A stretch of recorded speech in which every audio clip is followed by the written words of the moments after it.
Parashat Noach. Parashat cette semaine, Parashat Noach. Juste on va récapituler un petit peu la parasha de cette semaine. Alors, Akadosh Baruch Hu, on est en l'an 1600 de la création du monde.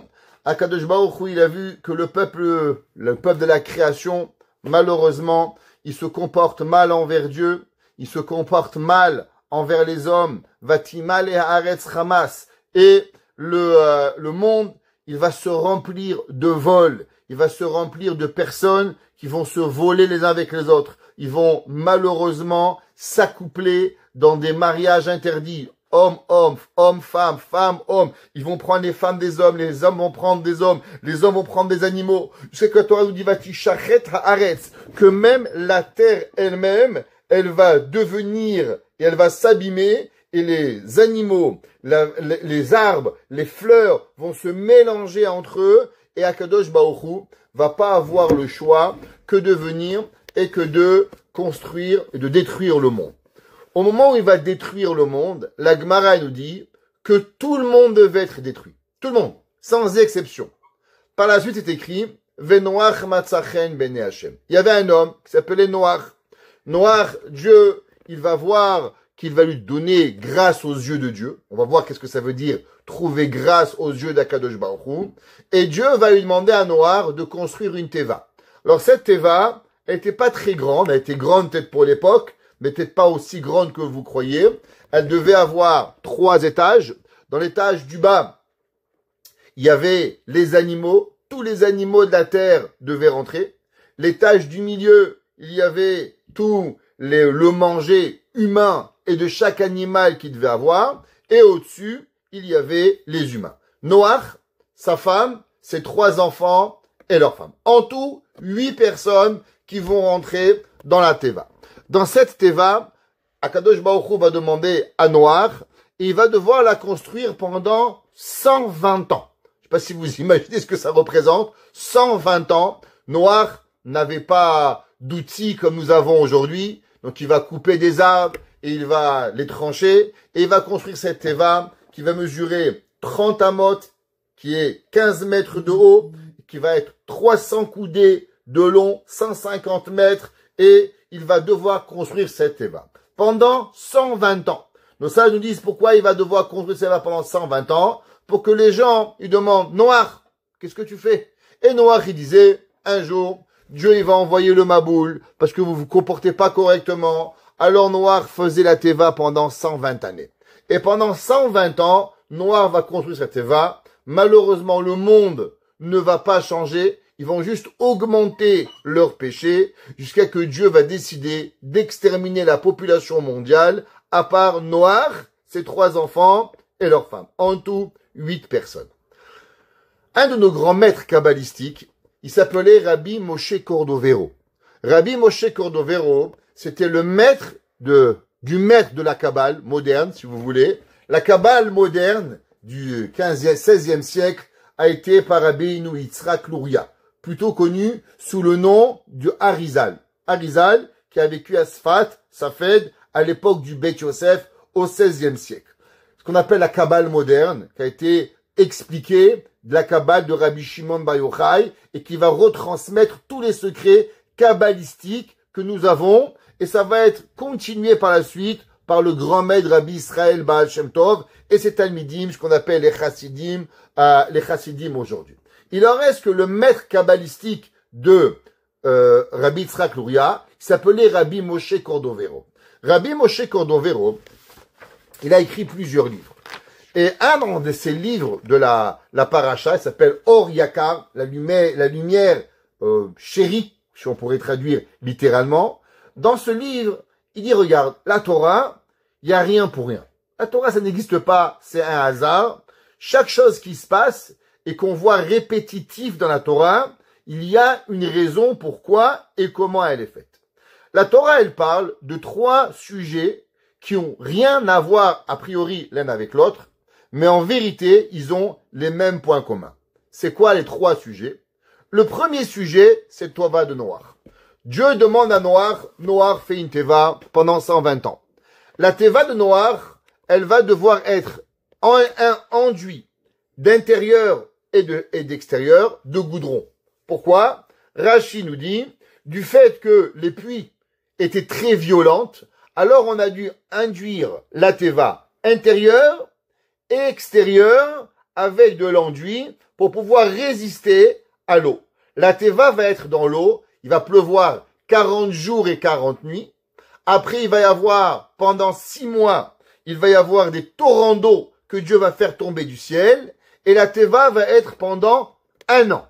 1 an, la teva va flotter. Alors, imaginez-vous un bateau qui va partir à la dérive sous une tempête d'eau que vous avez jamais vue de votre vie, que plus personne n'a jamais vu, parce que Dieu a promis que plus aucun humain ne vivra un déluge. Donc on peut pas savoir ce que ça veut dire le déluge. Et la teva va être pendant 1 an.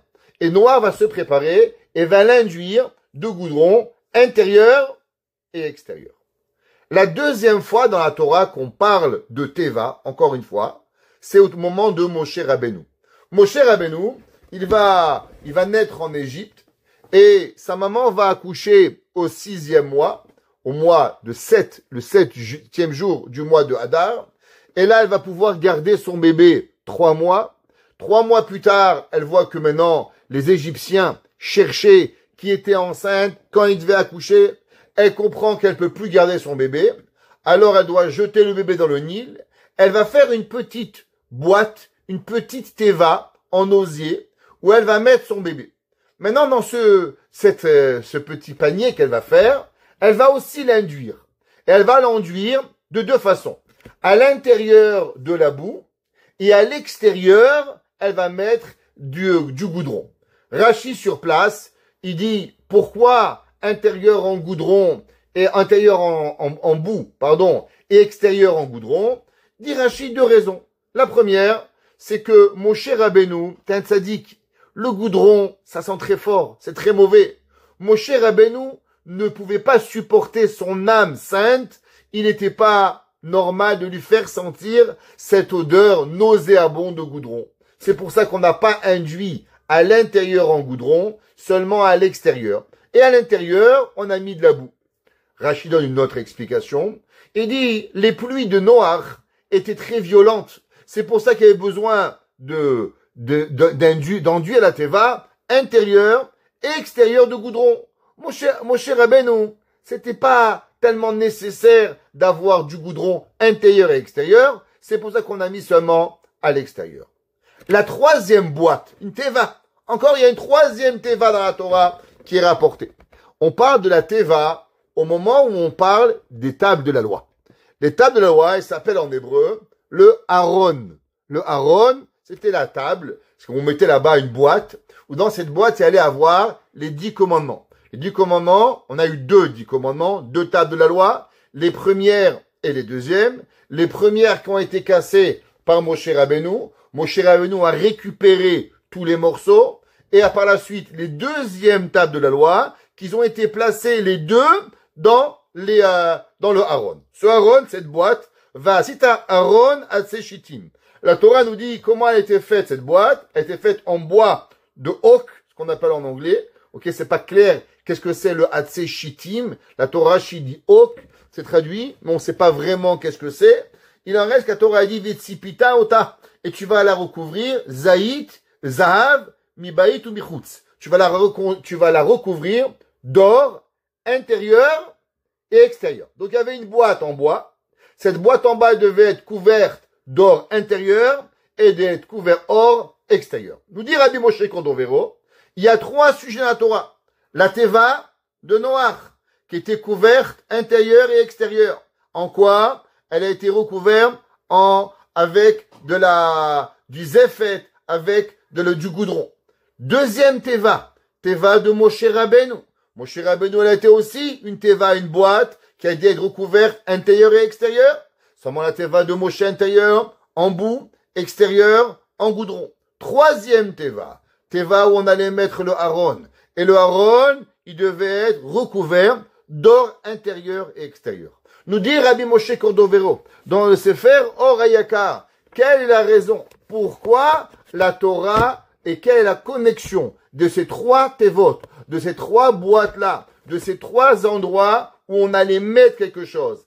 Teva de Noach, Teva de Moshe Rabbeinu, et la troisième, la teva d'Aaron, des Luchot Abrit, qui vont devoir y arriver. Rabbi Moshe Cordovero rentre dans une explication kabbalistique très très profonde. Aujourd'hui, j'aimerais pas trop rentrer dans la Kabbale de Rabbi Moshe Cordovero.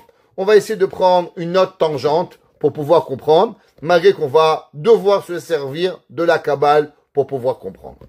Pour commencer, on va voir le Ramban. Le Ramban, Rabbi Moshe ben Nachman, 13e siècle, 1210.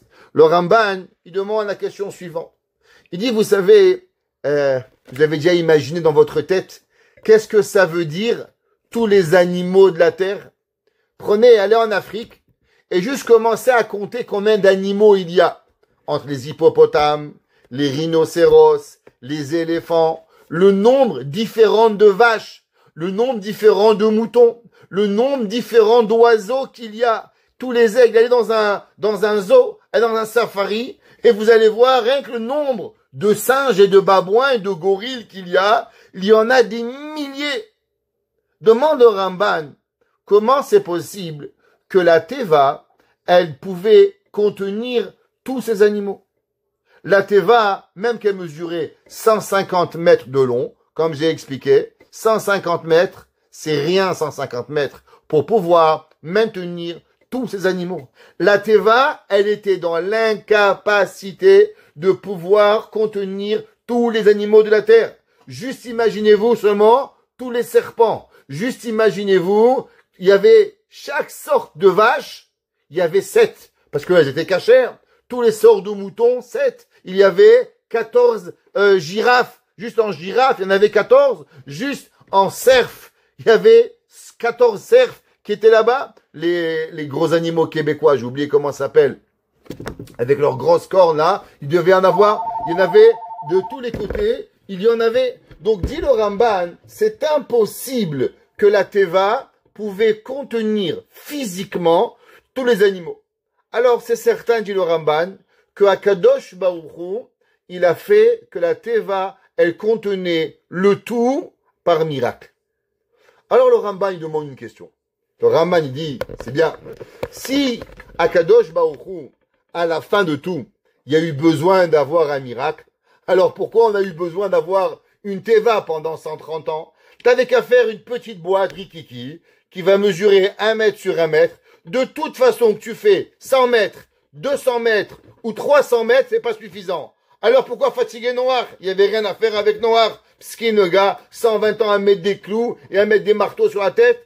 Fais une Teva, 1 mètre sur 1 mètre. Tu fais rentrer un éléphant, une girafe, un hippopotame. De toute façon, ça va tenir par miracle. Alors quelle était la raison? Pourquoi on avait besoin? Le Ramban dit, juste dans les sortes d'oiseaux qu'il y avait 120 sortes de chaque oiseau qui arrive. Chaque oiseau, rien que des aigles, il y avait 120 sortes d'aigles. Alors comment ça peut arriver? Alors à quoi ça servait? Le Ramban dit, nous apprendre que un mu'at machazik et ameroubé. Le petit, il recevait le grand. Alors il dit, pourquoi on a eu besoin de cela? Le Ramban dit, tu as raison. En vérité, on aurait pu avoir une boîte d'1 mètre sur 1 mètre. Seulement Dieu, il voulait que ça soit grand, que ça soit majestueux, pour que les gens, ils vont voir cette construction énorme, et ils demandent à Noir, Noir, pourquoi ce bateau? Quand j'étais petit, on chantait une chanson. Noir, Noir, pourquoi ce bateau? Il n'y a pas la moindre goutte d'eau. Ouais, oh Noir, ils demandent à Noir, Noir, pourquoi tu construis une Teva? Il n'y a pas d'eau, imaginez-vous. D'après le Midrash, Noir, il habitait Jérusalem. Je sais pas, mais moi j'étais à Jérusalem, j'ai vu ni un océan, ni une rivière, ni un lac. Il n'y a pas. Alors ils ont demandé à Noir, pourquoi tu fais une Teva de 150 mètres? Et quoi, tu vas descendre à Tel Aviv? Alors construis-la à Tel Aviv. Qu'est-ce que tu construis un bateau aussi grand à Jérusalem pour l'amener à Tel Aviv? Ça sert à rien. Noir, il leur a dit, vous avez raison. C'est pour faire le Maboul. Le Ramban, il dit que la Kadosh Baruch Hu n'avait pas besoin de la grandeur de la Teva. La Teva, elle était de toute façon, devait vivre par miracle. Alors pourquoi on l'a fait tellement grande et majestueuse? Pour que l'humanité demande à Noir une question. Noir, pourquoi ce bateau? Et Noir devait répondre à cause qu'il allait avoir un Maboul. Et peut-être, Dieu s'est dit peut-être, que les gens allaient faire Teshuvah. Akadosh Baruch Hu, il a donné 120 ans de chance à faire teshuva. Maintenant, rappelez-vous ce chiffre, 120 ans. Si je vous pose une question, pourquoi 120 ans? Pourquoi pas 60 ans? Pourquoi pas 10 ans? Pourquoi pas 300 ans? Pourquoi c'est seulement 120 ans? Pourquoi Dieu a choisi 120 ans de construction? Quelle est la raison pourquoi Dieu a donné à l'humanité 120 ans? Vous savez, le chiffre 120, il est venu seulement après Noir. Avant Noir, les gens vivaient 900 ans. Adam Arishon, 900 ans. Mathusalem, 969 ans. Alors, Noir, 950 ans. C'est quoi 120 ans? Pourquoi 120? Qu'est-ce qu'il a à voir, ce chiffre de 120 ans, que Dieu il a voulu qu'on construise la Teva pendant 120 ans? Le Ramban, il dit, pour que les gens font teshuva. Deuxième, il dit le Ramban, c'est vrai, Dieu il fait des miracles, seulement c'est pas l'habitude de Dieu de faire un miracle qui va juste exploser la tête des gens. Dieu il fait toujours quelque chose qui a l'air un petit peu naturel. C'est comme l'eau, elle est venue du sang, les grenouilles, une épidémie de grenouilles. Ça a l'air un peu naturel, même que c'est pas naturel, mais ça doit avoir l'air un peu naturel. Un bateau de 150 mètres, bon, au départ, quand tu vois rentrer 2 éléphants, 2 hippopotames, 7 girafes, tu te poses pas la question, ah, c'est impossible. Tu dis, ouais, c'est grand, c'est normal. Avec la réflexion, tu vois que c'est pas. Le Ramban, il dit, Akadosh Baruch Hu, il crée tout et il fait des miracles, mais que ça doit avoir l'air quelque part un petit peu naturel pour pouvoir y arriver, que c'est que Akadosh Baruch Hu, il nous a fait. Un de nos grands maîtres, il ramène un midrash et quelque chose d'incroyable. C'est marqué, comment elle s'appelle la Teva de Noach? Comment elle s'appelle la Teva de Noach? Dans le midrash Rabbah, il dit, vous savez comment elle s'appelle la Teva de Noach? La Teva de Noach, elle s'appelle Bet Hashem, la maison de Dieu. D'où c'est écrit ça? C'est marqué dans Tehilim. Prenez dans Tehilim 92, chapitre 14. Là-bas, c'est marqué, Shetulim bevet Hashem bechatzot Eloheinu yafrichu. Il dit le midrash, qu'est-ce que ça veut dire? Shetulim bevet Hashem. Il dit Ze Noach sheshitlu akadosh baruchu bateva. Il dit le midrash, c'est la Teva de Noach que Dieu il a mis dans la Teva. La Teva, elle aurait pas pu exister. Il n'y avait pas d'oxygène. C'était terrible la Teva. Et Dieu l'a fait vivre Noach dans la Teva. Et pourtant, le midrash, il dit, comment elle s'appelle la Teva de Noach? Shetulim bevet Hashem. Ils ont été placés dans la maison de Dieu. Dit le midrash, c'est qui a été placé dedans? Noach. Intéressant. Comprendre pourquoi la Teva de Noach, elle s'appelle Bet Hashem. Pourquoi Dieu lui a donné ce titre-là, Bet Hashem, la maison de Akadosh Baruch Hu, d'être Bet Hashem, pour pouvoir y arriver. Dans le Sefer Nezer HaKodesh, Nezer HaKodesh, c'est un des commentaires sur le Midrash, il explique et il dit, qu'est-ce que ça veut dire qu'elle s'appelle Bet Hashem? Il dit, à cause que la Teva, elle avait la même faculté que le temple. Quel rapport? Il dit, vous savez que dans le temple, il y avait certaines grandes facultés qu'il y avait. Exemple, la Gemara a dit, Asara Nisim Ayu Bevet Hamikdash. 10 miracles il y avait dans le temple. La Mishnah, dans Masechet Perkei Avot, Perek He, Mishnah E. Chapitre 5, Mishnah 5. La Mishnah a dit, un des miracles qu'il y avait, Omdim Tsefufim ou Mishtachavim Revachim. Le peuple juif, il rentrait à Yom Kippour. Combien de juifs il y avait dans le temple à Yom Kippour? Alors, je vais vous donner un exemple.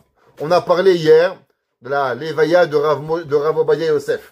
Combien il y avait à la Levaya de Rav Obadia Yosef? 1 million de juifs. 1 million de juifs sont venus à Jérusalem. Ceux qui ont vu, ils peuvent aller sur Internet, voir qu'est-ce que ça représente 1 million de personnes. Allez en Israël et voyez, tout Jérusalem était rempli, une marée humaine. Ça veut dire, il n'y avait pas à Jérusalem une voiture, un autobus, une bicyclette, une mobilette qui pouvait marcher. Tout Jérusalem bloqué. 1 million de personnes. Dans le Jérusalem d'aujourd'hui, il est 10 fois plus grand que le Jérusalem de l'époque. Et combien il y avait seulement? 1 million. Combien il y avait de juifs qui rentraient dans le Beth Hamikdash la veille de Pessah? Combien il y avait de juifs qui rentraient le jour du Yom Kippour? La Gemara a dit, la veille de Pessah, ils rentraient dans le Beth Hamikdash 1,8 million de juifs. Alors je vous répète, le double de juifs qu'à la Levaya de Rav Ovadia, et tout cela, ils rentraient où? Dans le mont du Temple. Le mont du Temple, il mesure que 500 mètres, c'est tout. 500 mètres sur 200 mètres. Expliquez-moi, comment sur 500 mètres sur 200 mètres, vous rentrez 1,8 million de juifs avec 1,8 million de moutons? Parce que chacun, il a mené un sacrifice pour pouvoir la veille de Pessah. Ça fait 3,6 millions de personnes. Avec les hommes et les animaux, 3,6 millions de vivants. Littéralement impossible. Le jour du Yom Kippourim, il y avait les hommes, il y avait les femmes, les enfants, les vieux. On parle d'un minimum qu'il y avait au mont du Temple, minimum 6 millions de personnes. C'est juste impossible. Tout Israël peut pas contenir 6 millions d'êtres humains ensemble. Ça veut dire, c'est pas tout Jérusalem, je veux dire. Ça n'a aucun sens. Alors comment tout ce monde rentrait dans le Beth Hamikdash, et quand on devait se prosterner, tout le monde s'abaissait, et tout le monde avait 2 mètres sur 2 mètres. La Gemara a dit, Omdim Tsefufim, le fait qu'on pouvait rentrer 6 millions de personnes, c'est déjà un miracle, et que quand on s'approsternait, que chacun, il avait devant lui un espace de 2 mètres sur 2 mètres, c'était encore un plus grand miracle. Et la Gemara dit, avait encore un plus grand miracle. Vous savez c'est quoi le plus grand miracle? La Gemara dit que tous les juifs du monde, prenez, imaginez-vous aujourd'hui, 14 millions, allez, à l'époque du Temple, les 14 millions de juifs, où est-ce qu'ils devaient venir? À Jérusalem. Donc ça veut dire, allez, il y avait des malades, quelques-uns qui ne pouvaient pas venir, je vais vous faire ça court, allez, je vous donne 10 millions de juifs. 10 millions de juifs qui viennent à Jérusalem. Même si vous les mettez comme des poteaux, l'un à côté de l'autre, ça marche pas. Il faut des voitures, faut des moutons, faut des vaches, faut boire, faut manger, faut une maison, faut un toilette, faut une douche, faut un mikvé, faut avoir ce qu'on a besoin. Comment vous rentrez 10 millions d'êtres humains dans Jérusalem? Et la Gemara a dit, allez, on va dire que tu vas les rentrer. Il y avait encore un plus grand miracle. Vous savez c'est quoi le plus grand miracle? C'est que les gens, ils ont jamais dit à Jérusalem, je me sens mal, je me sens oppressé. La Gemara a dit, Velo amar adam lechavero, il n'y a jamais un homme qui a dit à son ami, Sarli amakom, ça met le Jérusalem, elle est serrée, elle est trop pactée de monde. Les gens circulaient, mangeaient, achetaient, vivaient, sans jamais ressentir qu'il y avait. Encore, je vous dis 10 millions, je suis gentil, parce que d'après les calculs que nous avons, la Gemara a dit qu'il n'y avait pas 10 millions, mais on parle plus de 50 millions qui venaient à Jérusalem. Et pourtant, jamais un homme, il a dit, Sarli bamakomazé, c'est trop petit pour moi. Alors, le Beth Hamikdash est un endroit où il est extensible, il est élastique, s'appelle Beth Hashem. Dis le Nézer à Kodesh, tu sais qu'est-ce qui s'appelait Beth Hashem? Eh ben, la Teva de Noach, elle s'appelait aussi Beth Hashem. Pourquoi? C'est marqué au moment où Moshe Rabbeinu, il a construit le Mishkan. Alors, Moshe Rabbeinu, il a construit le Mishkan. Et quand il devait construire le Mishkan, je ne sais pas si vous savez, il y avait des poteaux, ce qu'on appelle des Kerachim. Les Kerachim, à eux seuls, ils mesuraient 10 amot. 10 amot, 5 mètres, ils mesuraient les Kerachim. Il y en avait combien? 60 Kerachim qu'il fallait tenir droit d'un côté, après de l'autre côté, les 3 poteaux.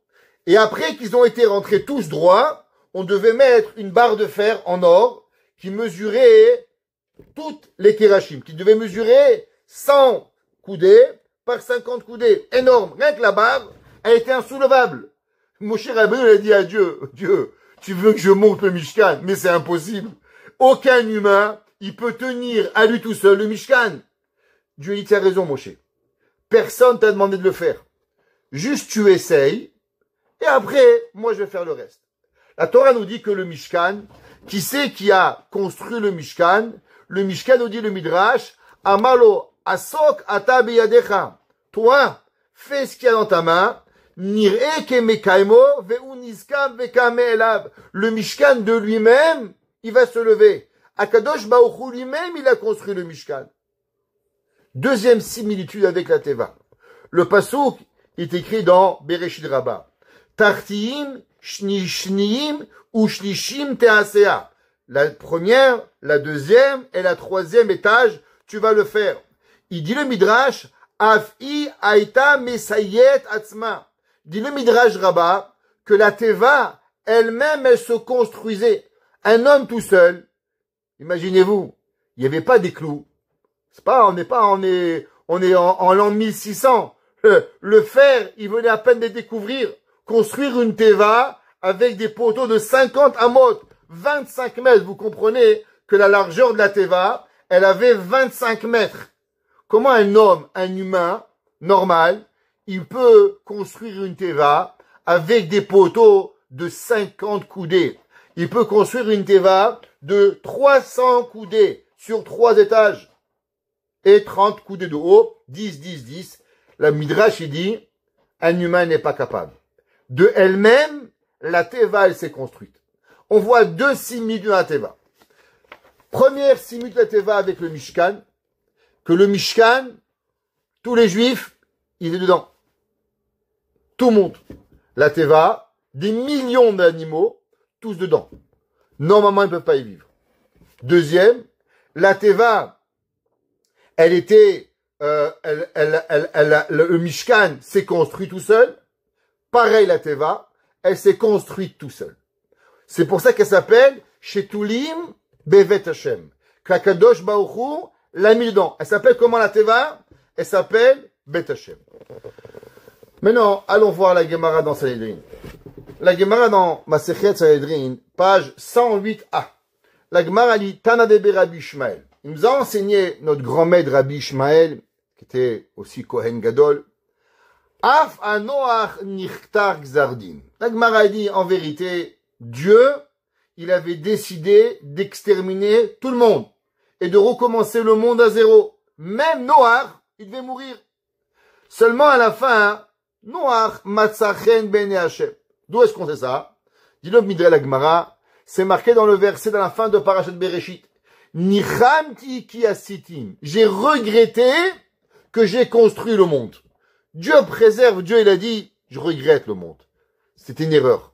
Et après c'est marqué, Venoach matzachen ben Hashem. Et Noach, il a trouvé grâce à ses yeux. C'est marqué, Venoach ish tzadik tamim haya bedorota. Noach était un homme droit, juste, complet aux yeux d'Akadosh Baruch Hu pour pouvoir y arriver. Le Zohar, il dit, je comprends pas. Si Noach, il était un ish tzadik, alors pourquoi Noach, Dieu il a voulu le tuer? Pourquoi Dieu tue des gens qui ne doivent pas mourir? Pourquoi la Gemara dit que Dieu il voulait tuer Noach?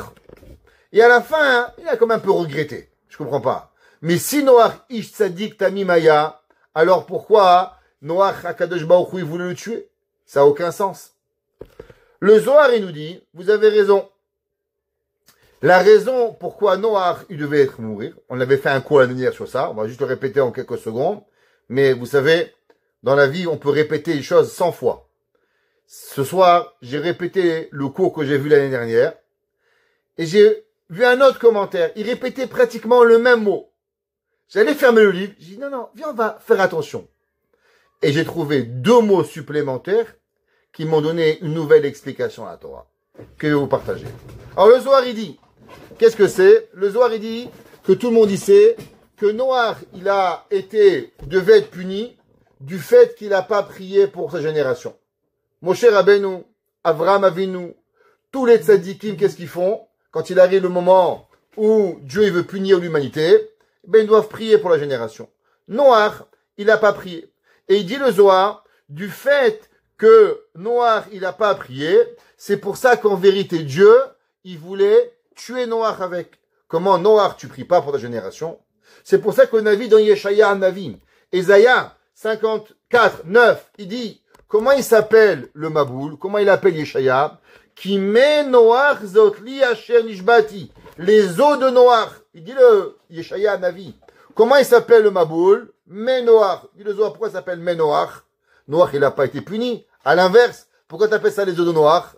Parce que tu n'as pas prié. La Gemara a dit que tout celui qui aurait pu faire quelque chose et il n'a pas fait, il est puni avec. Si un homme, il voit sa femme qui fait des péchés, la Gemara a dit, et il n'arrête pas, il va être puni. Si une femme, elle voit son mari qui fait des péchés et elle n'arrête pas, la femme, elle va être punie parce qu'elle aurait pu l'empêcher. Noach, il aurait pu empêcher le Maboul. Noach, il aurait pu prier à Dieu. Dieu, s'il te plaît, n'amène pas le Maboul. Et comme il n'a pas prié, alors malheureusement, Noach, il va être puni pour pouvoir arriver et à le faire. Le Khatam Sofer et le Al-Shich HaKadosh, il dit, on a parlé de ça au cours hier, ceux qui veulent, sur l'éducation, vous regarderez, vous écoutez, mais on n'a pas ramené ça, mais les deux, ils disent là pareil, que Noach était un tzaddik égoïste. Noach était un tzaddik, il pensait pas aux autres. Et du fait qu'il pensait pas aux autres, c'est pour ça qu'il va être puni. Alors je vais vous lire le Al-Shich, et le Al-Shich, il dit quelque chose d'incroyable. Il dit le Al-Shich, Ki chafetz Hashem dekao bateva shnem asar chodesh. Il dit le Al-Shich, Dieu il a voulu le mettre dans une teva pendant 12 mois. En un mot, le Al-Shich il dit, Dieu, il aurait pu mettre Noach dans une belle ferme et sauver, tuer l'humanité et pas tuer la ferme. De plus, que d'après beaucoup des commentateurs, ouais, Israël n'a pas été puni. Alors pourquoi Noach il n'est pas resté en Israël? Pourquoi Noach a dû avoir le besoin de rentrer dans une teva? Il dit le Al-Shich, ouais, Mida keneged Mida. Mesure pour mesure. Quel est le rapport? L'Omar, Ata lo yatzata le yesha amecha. Qu'est-ce que Noach il a fait? Noach il étudie la Torah. Noach il s'est enfermé chez lui. Le monde il détruisait, il volait, il cassait, ils étaient méchants, il faisait des catastrophes. Qu'est-ce qu'il a fait Noach? Noach il a dit, moi je vais sortir dehors, moi je vais risquer ma vie. Moi, là, je suis bien chez moi, je suis tranquille, je m'enferme à ma maison. Dieu dit, ah, t'as pas voulu sortir dehors pour parler aux gens. T'as pas voulu sortir pour aller expliquer aux gens quoi faire. Ouais. Alors, tu t'es enfermé dans ta maison, ce que Abraham n'a pas fait. Toute la vie de Abraham, Avinu, qu'est-ce qu'il a fait Abraham? Abraham, il est sorti dehors. Abraham, il est parti parler à Aner, Eshkol, Mamré, Abraham Avinu, il est parti parler à l'humanité de Akadosh Baruch Hu. Abraham Avinu, il parlait dans le monde pour pouvoir parler de la Torah d'Akadosh Baruch Hu. Il dit le Al-Shich. Noach s'est enfermé chez lui. Comme punition, Dieu il l'a enfermé dans la Teva. Dit Noach Al-Shich encore une deuxième chose. Et il dit, Ve'asher lo haïta roé ou manig et bene Adam. Qu'est-ce que Noach, il n'a pas voulu faire? Noach, il n'a pas voulu s'occuper des humains. Dieu dit, ah, les humains, ils sont pas assez bien pour toi pour s'occuper d'eux. Eh ben, c'est bien. Tu vas t'occuper des vaches. Il dit Noach, il dit le Al-Shich, comment ça se fait qu'un homme pieux, il est devenu berger? Comment ça se fait qu'un homme aussi grand que Noach, il va devenir un homme à s'occuper des moutons, des éléphants et des tigres? Il n'a rien à faire? Il dit, c'est pour apprendre à Noach l'implication humaine. Noach, les humains que j'ai créés, ils méritaient pas ton attention. Alors, comme punition, tu vas devoir t'occuper des animaux. Et c'est ça les deux chidushim que j'avais pas vus jusqu'à présent.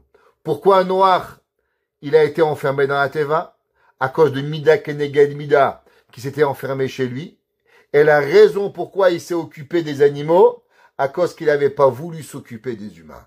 Deux chidushim, on peut lire un livre 100 fois, on ne va pas le voir. Et la dernière fois, on va le voir. Et il dit, le Al-Shich HaKadosh. Il dit, vous savez que la Torah, il n'y a rien pour rien. Et il dit, comment il s'appelle le goudron qu'on va mettre à l'intérieur? Le goudron, il s'appelle kofer. Et la Torah, elle dit, Vechafarta ota mibayit ubichutz bakofer. Et tu vas enduire en goudron l'intérieur et l'extérieur avec du goudron. Demande le Al-Shich, pourquoi la Torah elle a employé ce mot vechaparta vekafarta ota mi bait ou bichutz ba kofer. Qu'est-ce que ça nous rappelle ce mot kofer, kafarta? Il dit le hachir, ça vient du mot kapara. Kapara sur toi, comme ils disent les Marocains. Non. Pour dire que quand Noach, il s'est retrouvé à la Teva, quand Dieu dit tu vas construire la Teva, il dit mais pourquoi je dois enduire cette Teva vechafarta ota? Ah, chafarta ota, parce que toi tu dois savoir que tu dois avoir une kapara. Quelle kapara? La kapara que tu as pas voulu à toi, tu as pas voulu aller sortir, s'occuper des humains, aller prier pour les humains, s'occuper, t'es resté chez toi, alors automatiquement, Akadosh Baruch Hu, il t'a puni. Maintenant, vous savez, tout le monde y connaît un verset. La Torah, elle dit, Asher lo isapanim velo ikar shochat. Akadosh Baruch Hu, tu peux pas acheter Dieu. Qu'est-ce que tu vas donner à Dieu? À Dieu, tu vas donner un petit billet d'argent, un petit $1000. Qu'est-ce que tu vas faire à Dieu? À Dieu, tu ne peux pas l'acheter. Tu vas voir un juge. Le juge, tu peux l'acheter. Tu vas aller voir un rabbin. Tu peux augmenter un prix. Peut-être que tu vas l'acheter. Je connais pas, en tout cas. Peut-être. Tu vas arriver. Un policier. Mais Dieu, on peut pas l'acheter. Alors, qu'est-ce que ça veut dire que la Gemara a dit? Noach, il devait mourir. Seulement à la fin, Dieu, il a laissé. Mais si tu dois mourir, tu vas mourir. Et tu dois vivre, tu vas vivre. Alors comment on est capable de pouvoir acheter Dieu? Dieu, il change pas d'avis. Moi, je change d'avis. Vous changez d'avis. La preuve, Amazon, il passe son tour à faire des retours. C'est quoi les retours d'Amazon? Les gens qui changent d'avis. Il veut le bleu, il veut le noir, il veut manger, il veut pas manger. Il fait là, pourquoi? Parce qu'ils n'arrivent pas. Il y a des magasins qui sont créés à cause de notre indécision. On achète, on veut pas, on revend. Alors Amazon, il revend. Et en fin de compte, on paye un article 2 fois le prix, une fois parce que vous avez acheté et que vous avez rendu, et une fois parce que je le veux. Donc quand j'achète un objet, je paye 2 fois. Une pour votre indécision, et une pour moi que je le veux. Ça, c'est un humain. Mais Dieu, il change pas d'avis.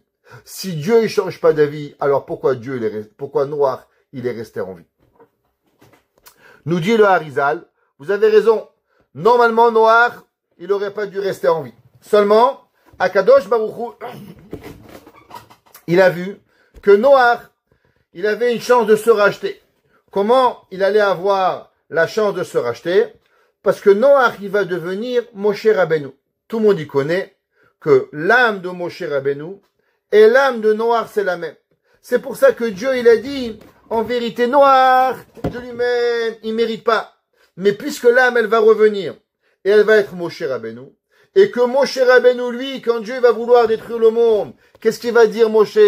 Mechenina mesifrecha, efface-moi de ton livre. C'est quoi la lettre Mechenina? Mechenina, c'est Noach. Que Moshe Rabbeinu va prier à l'inverse de Noach. Nous dit le Harizal, c'est pour ça que Dieu, Venoach matzachen ben Hashem. Dieu, il a vu que Noach, il pouvait se racheter dans l'âme de Moshe Rabbeinu. Alors c'est pour ça que il lui a donné la possibilité de vivre. Dit le Harizal, maintenant vous allez comprendre. Combien il a vécu d'années, Moshe Rabbeinu? 120 ans. Combien d'années Noach, il a construit la Teva? 120 ans. Pourquoi 120 ans? Parce que les 120 ans que Dieu avait donné à Noach de construire la Teva, en espérant que Noach, il allait prier, chaque jour, il n'a pas prié. Alors c'est pour ça que Moshe Rabbeinu va vivre pendant 120 ans. Et ces 120 ans, ils sont quoi? Ils sont les 120 ans que Moshe Rabbeinu, qu'est-ce qu'il a fait pendant 120 ans? Moshe Rabbeinu, il a prié pendant 120 ans. Au moment du Hegel, au moment de la libération des Juifs, chaque fois qu'on a eu besoin de lui, Moshe Rabbeinu, il va prier. Pourquoi? Il dit le Harizal, parce que toute la vie de Moshe Rabbeinu, elle a été seulement la prière.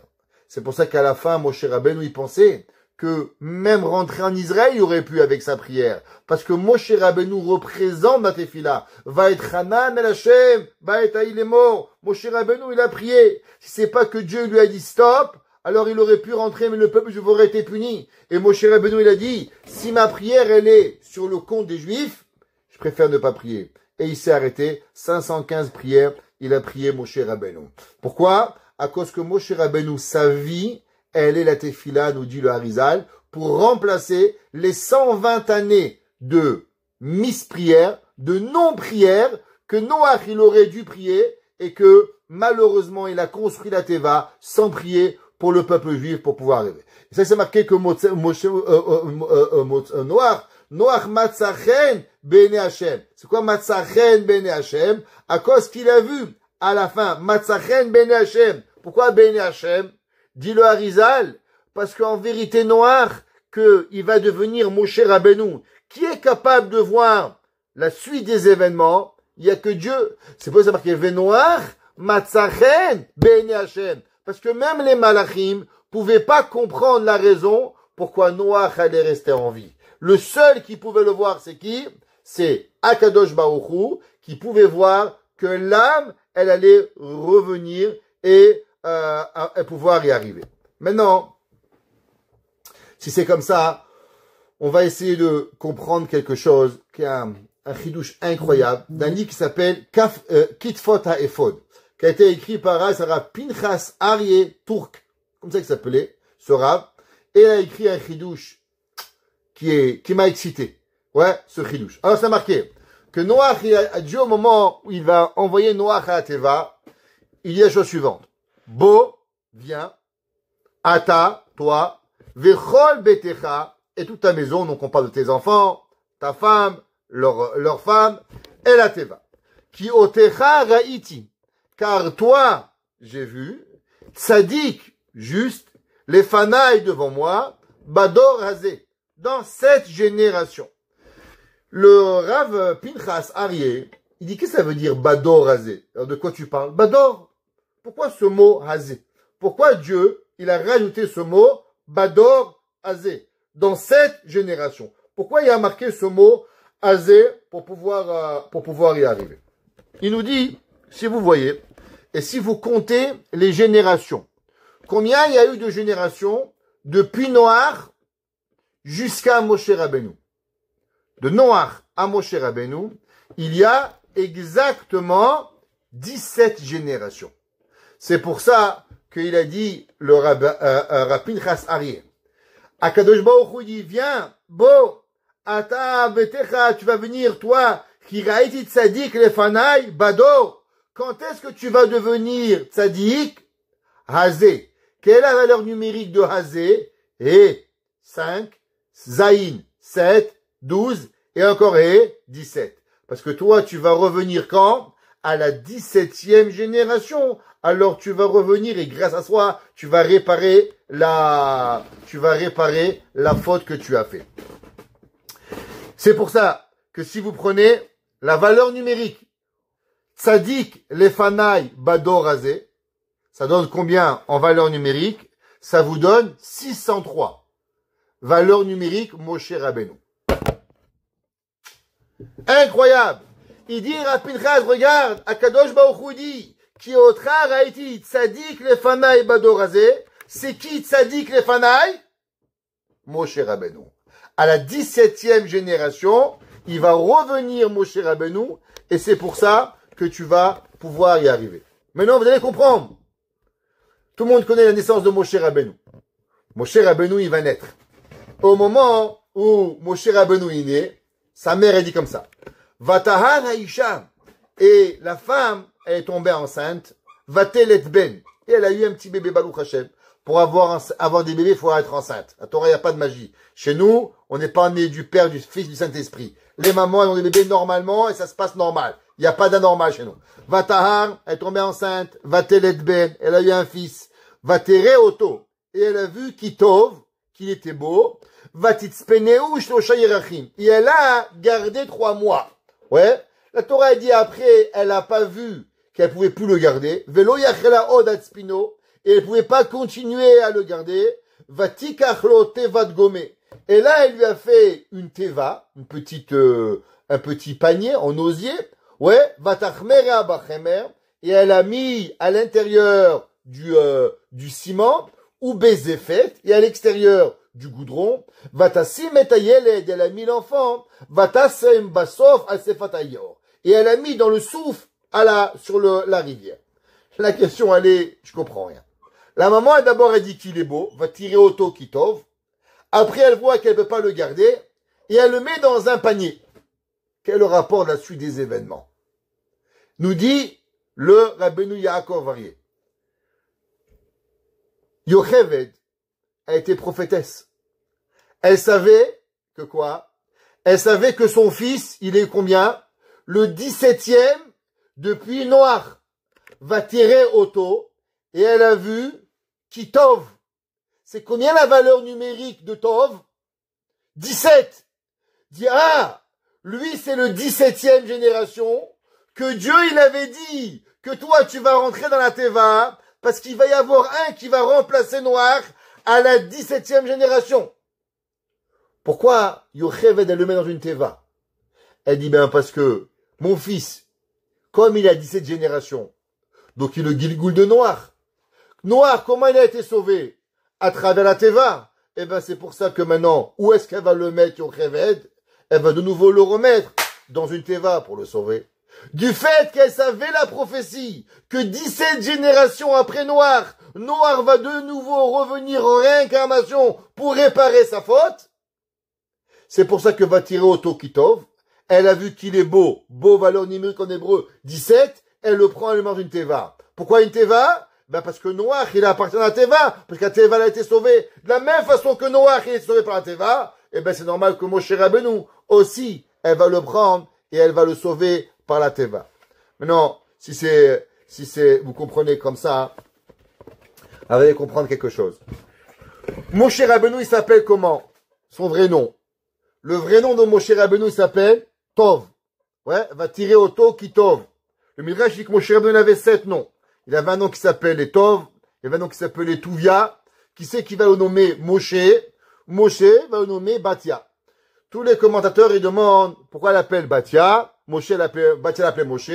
Ki minamayim mishitium. Car tu as été sauvé de l'eau. La question, elle est, toute ta vie, on doit te rappeler d'où tu viens. Je sais pas, imaginez-vous, il y a un enfant, et il a été sauvé du feu. Ah, il a fait, oui, sauvé du feu, t'as fait des bêtises, on t'a sauvé. Skin, toute sa vie, il va être traumatisé. C'est ça, Moshe Rabbeinu, toute ta vie, on doit l'appeler Moshe. Et à part ça, c'est pas gentil. Pour Yocheved. Yocheved, elle en a un nom. Tov, son père, elle l'a appelé Tuvia. Pourquoi on a choisi le nom Moshe plutôt qu'on a nommé le nom Tov ou Tuvia? Chachamim, il dit la chose suivante. Myriam, Batia Bat Paro, pardon. Batia a été aussi une prophétesse. Et Batia, elle a vu un bébé juif dans un panier. Au moins, elle voit un bébé juif et demande, je comprends pas. Pourquoi c'est la seule intelligente, Madame Yocheved, qui a fait un panier pour son bébé? Pourquoi les millions de femmes juives, elles mettaient pas leur bébé dans un panier? Il y a rien à faire.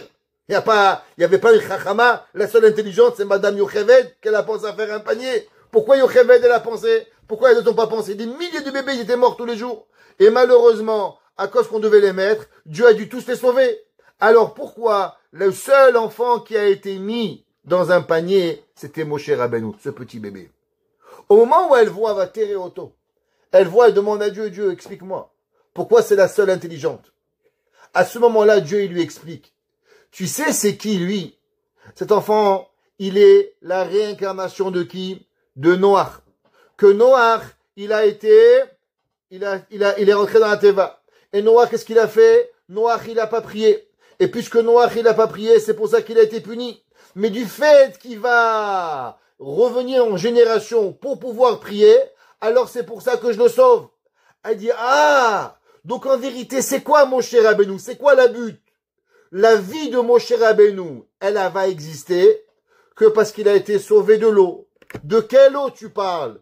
Pas de l'eau du Nil, mais de l'eau du Maboul. Kimina maï mishitiou. Elle lui a dit, Batia, tu sais comment tu vas t'appeler toute ta vie? Tu vas t'appeler par ton but de ton existence. Tu sais pourquoi Moshe Rabbeinu, toi qui en vérité es Noach, t'as été sauvé il y a 2440, il y a 1000 ans, 800 ans. Tu sais pourquoi? Parce qu'en vérité, tu dois vivre et t'as été sauvé il y a 800 ans pour une raison, pour pouvoir prier. Alors, on va t'appeler comment? Moshe. Pas parce que maintenant, Moshe, tu as été sauvé de l'eau maintenant. Non, mais parce que tu as été sauvé il y a 800 ans. Kiminamaï Mishitiyu. Car de l'eau, tu as été sauvé. Pourquoi? Pour que toute ta vie, tu vas devoir prier pour le peuple juif. Pourquoi Moshe s'appelait Patov? Pourquoi Moshe s'appelait Patouvia? Pourquoi Moshe, on l'a appelé toute sa vie Moshe? Pour lui rappeler chaque seconde de sa vie la raison de son existence. Que tu sais qui tu es, Moshe? Moshe, tu es noir, qu'en vérité, Akadosh Baruch Hu, il t'a sauvé pour une seule raison. Et en l'an 1600, tu étais venu au monde et tu as été sauvé que pour une raison. Pour pouvoir arriver arriver à sauver. Maintenant, avec ça, vous allez comprendre. Souvent, on a expliqué dans les cours que pourquoi, malheureusement, les âmes du peuple juif, elles étaient punies, jetées dans l'eau, et des milliers de bébés devaient mourir tous les jours pendant l'Égypte. Et d'autres, ils étaient malheureusement punis. Nous dit le Harizal, vous savez qu'il y a un principe qui est ramé dans Shmuel. Shmuel Hanavi, il écrit dans Perek Bet, Shmuel Bet, chapitre 14, passage 14. Un verset qui a, à mon avis, après Shema Israël, mais un des versets les plus importants du judaïsme. Si on vous demande, c'est quoi les versets les plus importants du judaïsme? Bon, Shema Israël, Hashem Lokenu Hashem Echad, Anochi Hashem, c'est bien, c'est Akadosh Baruch Hu. Mais un des versets les plus importants. Vechashav Marshavot, les Bilti Yidach Mimenu Nidach. Il dit chez moi la Navi, sache que aucun juif, aucun, ne pourra être oublié. Les Bilti Yidach Mimenu Nidach. Dieu, il va jamais laisser des âmes se perdre. Les âmes, Akadosh Baruch Hu, il va les ramener. Alors maintenant, on va remettre la machine en ordre. Pendant les 120 ans que Noach y construit la Teva, Dieu y donne à l'humanité une chance de Noach de construire la Teva pour qu'il le prie pour eux, qu'ils font tchouva. Malheureusement, Noach, il prie pas pour eux. Et ces millions d'âmes vont devoir mourir. Elles sont mortes en partie par leur péché et en partie parce que Noach, il n'aura pas fait la remontrance. Alors, Akadosh Baruch Hu, qu'est-ce qu'il va faire? Il va les ramener. À quelle époque? Ils vont revenir à l'époque de l'Égypte. Qui c'est le rabbin de l'époque d'Égypte? Moshe Rabbeinu. Donc Moshe Rabbeinu, c'est Noach. Les âmes qui sont à cette époque-là sont les mêmes âmes qui reviennent. Et là, Dieu leur donne une chance. Vous avez Moshe. Moshe, il vous parle. Si il vous manquait le pouce de Noach, grâce à Moshe Rabbeinu maintenant, vous faites Teshuvah. Et ceux qui font pas Teshuvah, alors ils vont mourir. Alors Akadosh Baruch Hu, il les ramène. Et c'est pour ça que Moshe Rabbeinu va rentrer dans l'eau pour comprendre un petit peu ce que les âmes avaient subi. Et durant toutes ces époques-là, Akadosh Baruch Hu, il va ramener la machine. Les âmes vont revenir. Moshe revient qui est noir. Et ensemble, tout le monde il lui manquait en vérité le pouce pour pouvoir arriver, ils vont revenir pour pouvoir arriver à Kadosh Baruch. Maintenant, la Teva de Noach. On a dit qu'il y a la Teva de Noach, et il y avait la Teva de Moshe. Donc on comprend maintenant les deux. Et il y avait une troisième Teva. C'est quoi la Teva? La Teva du Aaron. Qu'est-ce qu'il y avait dans la Teva de Aaron? La Teva de Aaron, il y avait le table de la loi. La table de la loi, qu'est-ce qu'il y avait? Il y avait les 10 commandements. Les 5 premiers commandements et le deuxième commandement. C'est quoi les 2 et les 5 et les 5? Principalement, ce sont les 5 premiers commandements, ce sont des lois entre nous et Dieu. Croire en Dieu, pas faire Avodazara, pas dire au nom de Dieu, faire le Shabbat, Kibud Avaim, c'est les lois entre nous et Dieu. Les 5 autres représentent ce qu'on appelle Bandam Nachavero, entre nous et les humains. La Teva où on avait, elle devait contenir les 2 tables de la loi. Ben Adam Nachavero, Ben Adam Makom, Ben Adam Nachavero. Par-dessus, qu'est-ce qu'il y avait? Il y avait les 2 chérubins. Les 2 chérubins, qu'est-ce qu'ils étaient? Ils devaient s'attraper et ils devaient regarder la Teva. Intéressant. Pourquoi les 2 chérubins? Ils devaient s'enlacer, mais leurs yeux devaient regarder la Teva. Quelle est la raison? Chachamim nous disent parce qu'il y a 2 genres de juifs, malheureusement. Il y a des juifs, ils disent moi, je vole pas, je tue pas, ouais, c'est bien. Mais de l'autre côté, ils vous éclatent, ils vous fracassent, il va vous dire du lachon hara de vous. Mais dis-moi, comment tu fais? Moi, monsieur, avec le bon Dieu, je suis clean. Avec les humains, barminan. C'est un sauvage. Il y a des humains, l'autre posé. Envers les humains, c'est du gars bien. Ils se font l'amour, ils s'aiment les gens avec les autres, ils adorent les juifs. Mais Dieu, ils font Shabbat le dimanche, ils font pas Kippour, ils font pas Sukkot. Monsieur le rabbin, moi je suis un juif cardiaque, tout dans le cœur. Mais c'est pas suffisant. Il faut faire les mitzvot. Alors qu'est-ce qu'ils font? Ils font Ahavat Israël, ils font pas Ahavat Hashem. Hashem, il sait pas ça le judaïsme. C'est quoi le judaïsme? On s'aime, on regarde, on s'en prend dans les bras, mais avec quoi? Avec le regard qu'on doit avoir dans le peuple juif, avec la Torah. Ça veut dire que les deux, ils peuvent pas être dissociés. On doit être totalement l'un envers l'autre, connecté avec Akadosh Baruch Hu. Maintenant, la Teva. Qu'est-ce qui s'est passé au moment avant le Maboul? Si vous prenez les versets, le passage qui dit comme ça. Vatishachet haaretz lifnei haElokim. Et les humains ont détruit la terre devant Dieu. Qu'est-ce que ça veut dire? C'est qu'ils n'ont pas respecté, quoi? Les lois, Ben Adam, la Makom. Ils n'ont pas respecté les lois entre eux et Dieu. Un. Deuxième, qu'est-ce qu'ils ont fait? Vatimale haaretz Hamas. Et la terre s'est remplie de vols. C'est quoi? C'est qu'ils n'ont pas fait Ben Adam la Chavero. Quand on respecte pas les deux, Ben Adam la Chavero, Ben Adam la Makom, Ben Adam la Chavero, alors malheureusement, qu'est-ce qui se passe? Eh ben, il n'y a pas de choix. Dieu doit détruire le monde totalement. Comment elle s'appelle la Teva de Noach? La Teva de Noach, ouais, elle s'appelle Bet Hashem. Elle s'appelle un Aaron, Berit Hashem. Pourquoi? Parce que là-bas, on devait respecter les deux. On devait respecter les humains. On devait respecter Dieu. On devait revivre ensemble pour pouvoir y arriver. C'est pour ça que maintenant, on a 3 boîtes. La boîte de la Teva. La boîte de Moshe Rabbeinu. La boîte des Aaron. Tout cela, elles sont en vérité, doucement, on va revenir et réparer. À l'extérieur du monde, on avait profané Dieu, on avait profané l'humain. C'est pour ça que Akadosh Baruch Hu, il a dit que même, malheureusement, même Noach, il avait fait quoi? Il avait profané les hommes. Comment profaner les hommes? En ne priant pas pour les hommes. Alors il avait été contaminé par l'égoïsme du monde de penser qu'à lui-même. C'est pour ça que Akadosh Baruch Hu, il dit à Noach, on va te réparer. Comment on va te réparer? Vechafarta. Et tu vas avoir la kapara. Tu vas vivre dans cette teva qui était une souffrance. Pourquoi? Pour de façon à ce que tu comprends quoi? Tu comprends que dans la teva, il y a 2 choses. Il y a, en vérité, toi et Dieu, et toi et les humains. Et les 12 mois de travail de Noach étaient pour enlever cette contamination que Noach il avait eue de penser qu'à lui envers Dieu. Et qu'en vérité, il aurait dû penser à quoi? Il aurait dû penser avec lui et à Kadosh Baruch Hu. Maintenant, écoutez, et on finira avec un Yalkud Reuveni. Incroyable. Vous savez, Noach, il a, au début de la paracha, il s'appelle Noach Ish Tzadik Tamim Haya Bedorotav. Noach, il s'appelle un Ish Tzadik Tamim. Pourtant, à la fin, Noach, il s'appelle comment? Isha Adama, l'homme de la terre.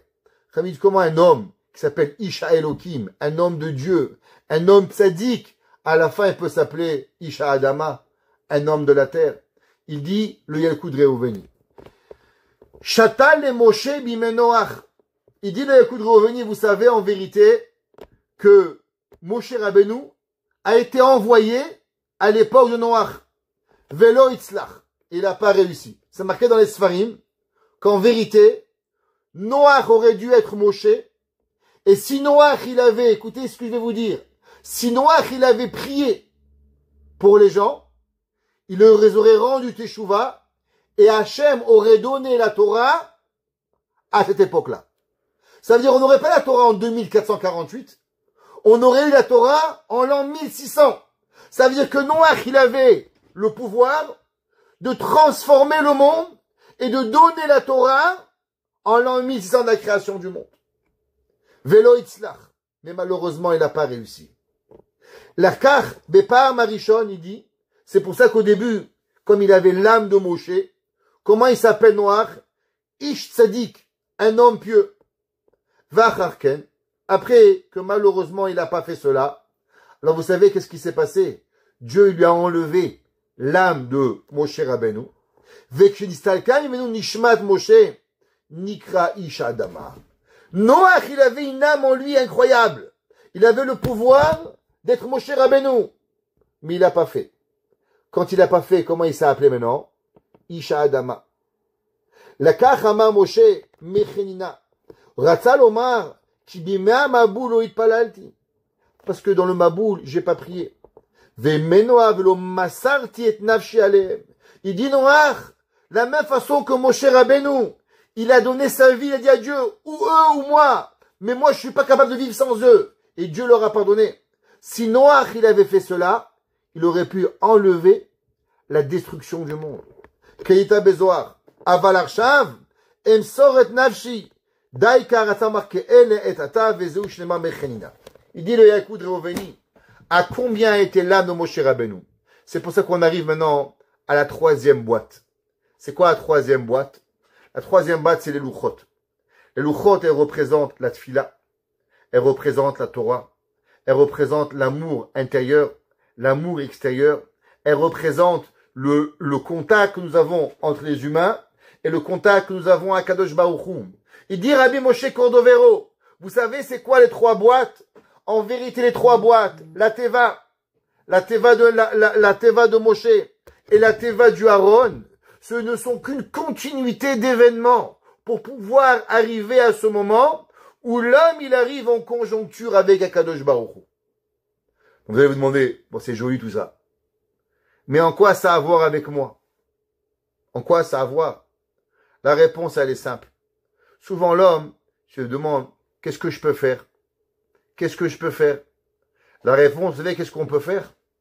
Eh ben on peut prier. Parce que si Noach il avait su prier, il aurait pu changer le monde. Souvent on se demande, mais qu'est-ce qu'on peut faire pour le monde? Qu'est-ce qu'on peut faire pour mon ami? Qu'est-ce qu'on peut faire pour mon père? Qu'est-ce qu'on peut faire pour ma mère? Qu'est-ce qu'on peut faire pour mon ami qui s'est fait opérer? Entre autres, on souhaite une grande réfoua chez les mains à notre ami Yitzhak. Ouais, que aujourd'hui Yitzhak Ben Yosef, qu'il a une opération, que je vous donne une bonne santé, Ben Hashem. Qu'est-ce qu'on peut faire? On peut faire une chose. On peut prier. Tu dis, mais tu crois que moi ça sert? Ben oui. Regarde Noach, il aurait pu changer le cours de l'humanité. Eh ben chacun de nous, on a aussi pu changer, on peut changer le cours de l'humanité. Comment? À travers une prière. À travers une prière sincère. Quand un homme y prie, qu'est-ce qu'il fait avec la prière? Vous savez qu'est-ce qu'il fait quand un homme y prie? On a dit qu'il y avait les deux tables de la loi. La première, Be'adam Lamakom, entre toi et Dieu. Deuxième, Be'adam Lachavero. Quand vous priez pour votre ami, qu'est-ce que vous faites? Eh ben, vous unissez ces deux forces. Parce que tu penses à ton ami, mais tu te connectes avec Dieu. Donc tu fais Ben Adam Lamakom avec du Ben Adam Lachavero. C'est pour ça que toutes les prières du monde, par où elles passent à travers, au-dessus des tables de la loi. Pourquoi? Parce que toute l'humanité, toute la prière de l'homme, elle passe à travers quoi? Elle passe à travers ces deux concepts. Ben Adam Lachavero, Ben Adam Lamakom. Donc vous allez comprendre dans le corps humain. Dans le corps humain, vous avez vos deux cordes vocales. Et c'est quoi les deux cordes vocales? Ce sont comme les deux chérubins qui se forment, un son qui passe et qui crée une voix. Pourquoi le son il passe à travers vos deux cordes vocales? Pour vous dire que pour parler, vous avez besoin de deux choses. De deux cordes vocales qui vont créer un son pour pouvoir parler. Et grâce à ça, vous pouvez vous faire comprendre. Aide-moi, j'ai faim, j'ai soif, je t'aime, c'est beau, joli.